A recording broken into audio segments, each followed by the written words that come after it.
Bonjour, c'est l'heure du journal. Modeste Bati Lukwebo quitte ses fonctions de deuxième vice-président sous la pression de ses pairs. En cause, une sortie médiatique jugée irresponsable au sein de l'Union sacrée dans laquelle il s'opposait au projet de révision constitutionnelle porté par le président Félix Tshisekedi. Alors qu'une procédure de destitution s'est profilée, l'élu du Sud Kivu a préféré se retirer de lui-même. Les détails dans cet élément.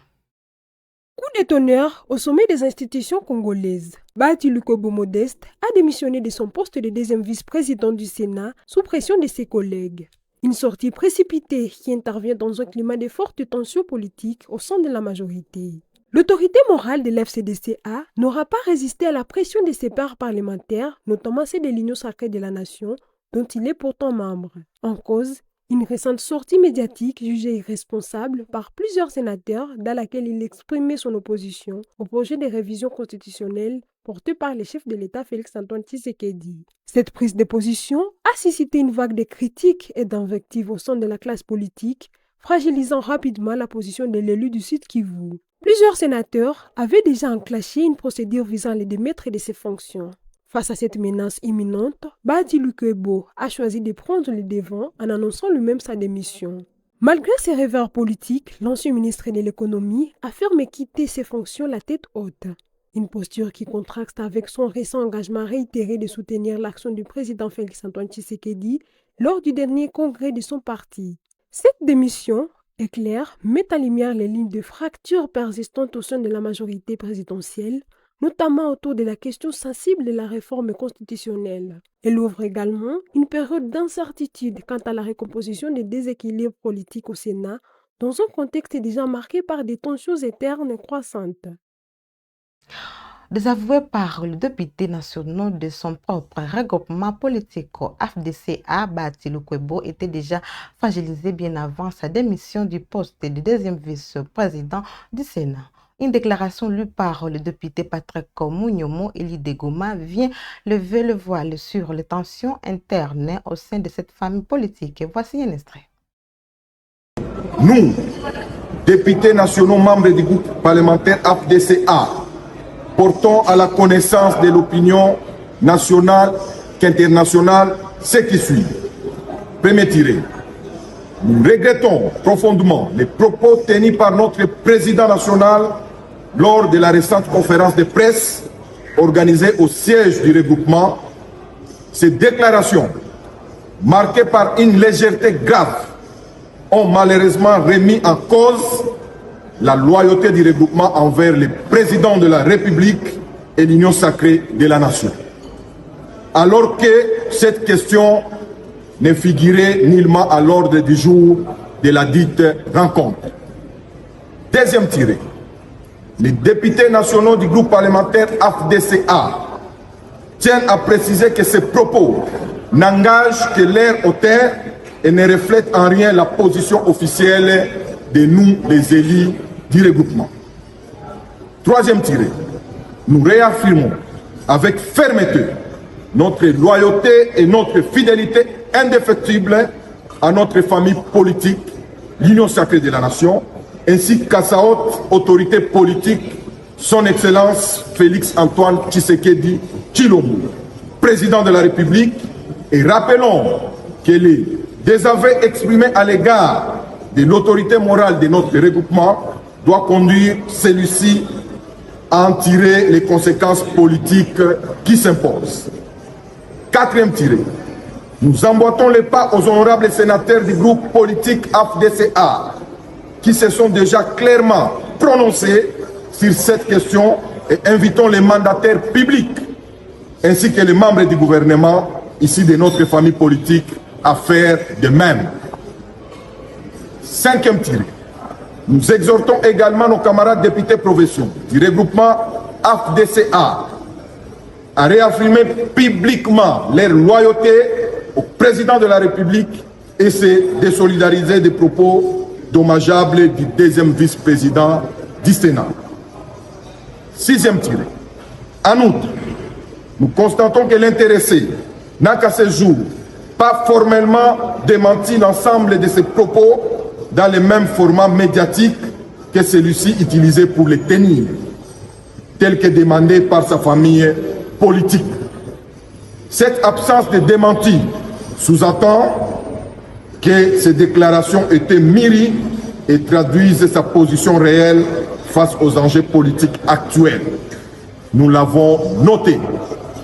Et enfin, nous saluons les efforts diplomatiques remarquables du président Félix Antoine Tshisekedi ayant abouti aux accords de Washington et tout récemment à des sanctions américaines exemplaires contre l'armée rwandaise et plusieurs de ses hautes gradés impliqués dans la guerre d'agression contre notre pays, la République démocratique du Congo. Restons dans le sillage du Parlement. Le rapporteur adjoint de l'Assemblée nationale, Clotilde Moussita, a déposé hier mercredi son rapport de vacances parlementaires, un document de 37 pages qui met en lumière les principales préoccupations des habitants de Lubumbashi entre urgence sociale et défis sécuritaires. Le détail dans ce reportage. C'est un exercice de redevabilité démocratique auquel se prêtait le rapporteur adjoint de l'Assemblée nationale. Moi, Julie. Vous allez bien? Alors, je suis là. À travers ce rapport de 37 pages, fruit de ses récentes vacances parlementaires, l'élu du peuple a porté la voix de ses électeurs de Lubumbashi au cœur des institutions. L'honorable est celle qui remplit son devoir parlementaire parmi les premières, en déposant souvent ses rapports avant l'ouverture de session. Là, pour la première fois à l'ouverture de la session, je pense qu'elle est parmi les 10 premiers, mais pas la première. Mais elle remplit toujours son devoir parmi les premières députées de l'Assemblée nationale.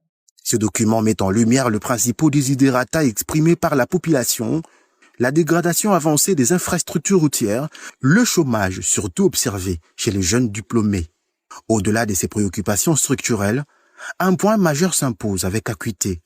La question de la sécurité, particulièrement durant les heures nocturnes, devenue une inquiétude persistante pour de nombreux habitants. Elle a beaucoup martelé sur les besoins sécuritaires de la province. Dans la ville de Lubumbashi, beaucoup d'insécurité. Pas une nuit se passe sans un incident sécuritaire. Ce sont des problèmes qu'il faut vraiment régler. Et il y a aussi le problème de la jeunesse désœuvrée. Beaucoup d'orphelins et beaucoup de jeunes qui traînent dans la rue. Par ce dépôt de son rapport de vacances parlementaires, l'honorable Clotilde Moussita s'inscrit pleinement dans son devoir de redevabilité envers ses électeurs, traduisant en actes le sérieux, la proximité et l'engagement qui caractérisent son action politique. Conformément aux réformes en cours, ce rapport est présenté sous 2 formats, une version physique et une version numérique. Si du côté numérique, quelques avancées sont déjà enregistrées avec la réception de certains rapports, des lacunes subsistent encore, appelant à une amélioration du système pour une meilleure efficacité et accessibilité. Le processus a été simplifié. Il suffit de scanner le QR code, vous avez directement accès au canevas standardisé et les députés doivent s'y référer pour rédiger leur rapport de vacances parlementaires définitif. Pour le moment, nous avons reçu 7 rapports de vacances parlementaires. Malheureusement, il y a certains députés qui envoient des mails vides.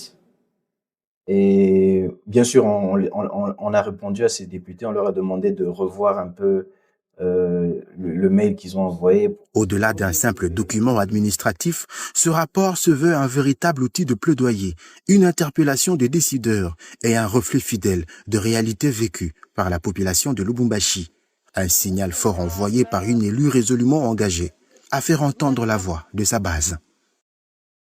Toujours à l'Assemblée nationale, réunie au sein de l'Alliance des autorités traditionnelles pour les Grands Congo, le chef coutumier conduit par Sa Majesté Lemba Lemba Kele Katoa salue un discours jugé responsable et rassembleur du président de l'Assemblée nationale Aimé Bouti Sangara à l'ouverture de la session parlementaire de mars 2026. Une position exprimée à l'issue d'une audience accordée à Kinshasa. Suivez-le dans ses propos. Nous sommes venus parce que le président de l'Assemblée nationale a double casquette. En dehors d'être honorable président de l'Assemblée nationale, il est prince. Nous sommes venus d'abord lui féliciter pour son discours qu'il a prononcé hier, un discours magistral responsable et nous sommes venus pour lui demander de ne pas reculer parce que le Congo, c'est notre pays et nous devons tous nous mettre debout. Nous devons faire ce qu'il faut faire pour que nous puissions récupérer nos terres arrachées par les ennemis. En tant que responsable, il nous a soutenus, il nous a dit « Allez-y, je suis derrière vous ». En visite officielle en Belgique, le vice-premier ministre et ministre congolais de la Défense et des anciens combattants, Guy Kabombo Modianvita, poursuit son agenda. Ce mercredi 18 mars 2026, il se rendit à l'école royale militaire belge pour une visite axée sur le renforcement des capacités et la coopération de la domaine de la formation militaire. Reportage. Poursuivant sa visite officielle en Belgique, Guy Kabombo Modianvita, vice-premier ministre et ministre congolais de la Défense et ancien combattant, a effectué une visite à l'école royale militaire belge. C'est mercredi 18 mars 2026. Le patron de la Défense nationale congolaise a été accueilli à sa descente par Anne Ross de Potter, général-major et commandant de l'école royale militaire belge, pour un briefing de quelques minutes autour du fonctionnement de l'école, son historique et les services qu'elle offre à l'humanité. Signature du livret d'or faite, Maître Guy Kabombo Modianvita a, au nom du commandant suprême, Félix-Antoine Tshisekedi, président de la République et chef de l'État, échangé avec les élèves officiers et stagiaires congolais, ces dignes fils du pays qui représentent l'échantillon de tous les autres Congolais envoyés en formation dans le monde pour servir sous le drapeau. Après ces moments de change, dans une immersion qui ne dit pas son nom, Maître Guy Kabombo Modianvita a démarré une visite guidée qui lui a permis de vivre en off-record les moments forts de la formation des militaires. Ici, les FARDC suivent des formations dans différentes filières, des filières tactiques aux filières opérationnelles, en passant par l'utilisation de nouvelles technologies et des techniques associées à la guerre. Au campus Renaissance, Maître Guy Kabombo Modianvita a découvert la dimension hautement stratégique d'une collaboration consolidée avec la Belgique dans le domaine de la défense qui permettra au FARDC de relever différents défis dans le cadre de leur mission régalienne, celle de la protection de l'intégrité territoriale de la République démocratique du Congo. Pour Anne Ross de Potter, général-major et commandant de l'école royale militaire belge, cette visite de Guy Kabombo Modianvita revêt un caractère symbolique dans la coopération avec les pays de Félix-Antoine Tshisekedi. Donc à l'école royale militaire, on voit cette visite surtout comme un marque de confiance du ministre de la Défense congolais pour notre parcours, notre organisation de formation. Nous avons ici en ce moment 9 élèves et stagiaires congolais et j'apprécie fortement cette présence du ministre qui pérennise en même temps cette coopération qui existe depuis longtemps entre nos deux pays. Cette coopération date surtout depuis longue date et donc nous sommes surtout très heureux de pouvoir accueillir un chiffre croissant d'élèves et de stagiaires congolais et donc leur trajet de formation se passe très bien ici et nous en sommes surtout très fiers. Somme toute, les politiques publiques de la République démocratique du Congo en matière de défense et de sécurité sont à ce jour à la hauteur du besoin réel des reconstructions d'une armée dissuasive dans la ligne droite de la doctrine FEC, entendez, formation, équipement et casernement, portée par le VEPM de la Défense, Guy Kabombo Modianvita, qui a aussi, à travers cette visite, appelé au renforcement de la collaboration entre Afridex et l'école royale militaire belge.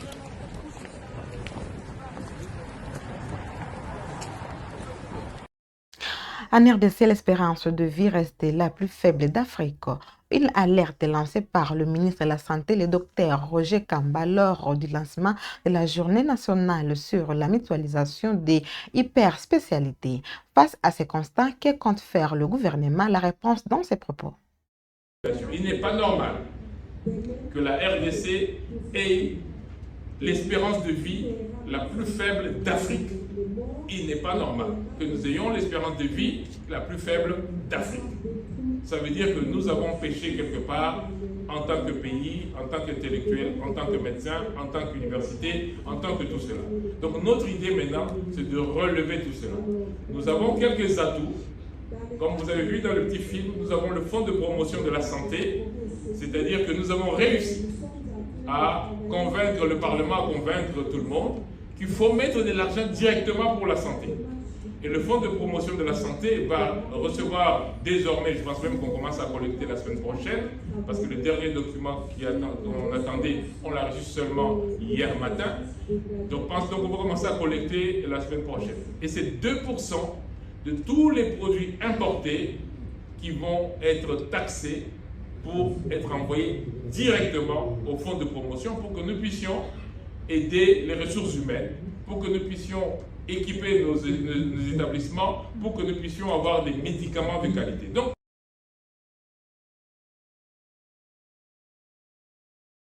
et pour terminer ces actualités, Réélu à la tête du Congo-Brazzaville, le président Denis Sassou Nguesso a reçu mercredi 18 mars le félicitations de la mission d'observation électorale de la CEAC. Au cours d'un échange avec le chef de l'État, les observateurs ont salué le déroulement du scrutin et sa brillante victoire. Le détail dans ce reportage de la présidence.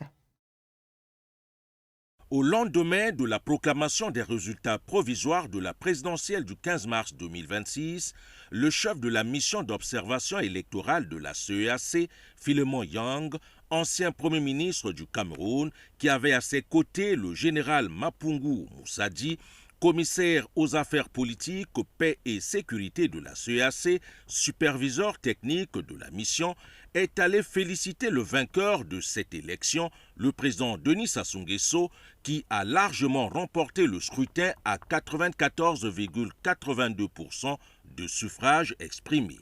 L'occasion était également toute indiquée à Philemon Yang de lui faire le point de la mission d'observation de la CEAC. On a observé, on a fait du bon travail. Et comme vous savez, hier, on a tiré la conclusion que tout s'est passé dans de très très bonnes conditions. L'élection a été libre et ça s'est passé dans la paix. En fait, tout à l'heure, on a eu la chance de dire au chef de l'État que ce qui s'est passé avant-hier devrait se passer dans l'avenir. Ça fera plaisir à tout le monde. Parce qu'il n'y avait pas de violence, il n'y a pas eu de difficultés et l'élection s'est passée dans de bonnes conditions. Donc on a pu dire au président de la République que ce qui s'est passé dimanche est bon pour votre pays. Mais le candidat est à l'aise, le candidat a gagné. C'est une bonne victoire, il est à l'aise et on le voit, il est bien portant. Donc tout s'est bien passé et nous sommes contents. On a passé un bon moment avec lui. Et je crois que l'exemple du Congo devrait devenir quelque chose de bien pour tous les pays africains. À noter que la mission d'observation électorale de la CEAC est un instrument de diplomatie préventive visant à accompagner les États membres dans la consolidation de la démocratie et la tenue de scrutins transparents et apaisés. C'est par cet élément que nous clôturons ces actualités. Mesdames et messieurs, n'oubliez pas de vous abonner, de cliquer sur la cloche de notification pour ne rien manquer sur votre chaîne Web Info Télévision. Portez-vous bien.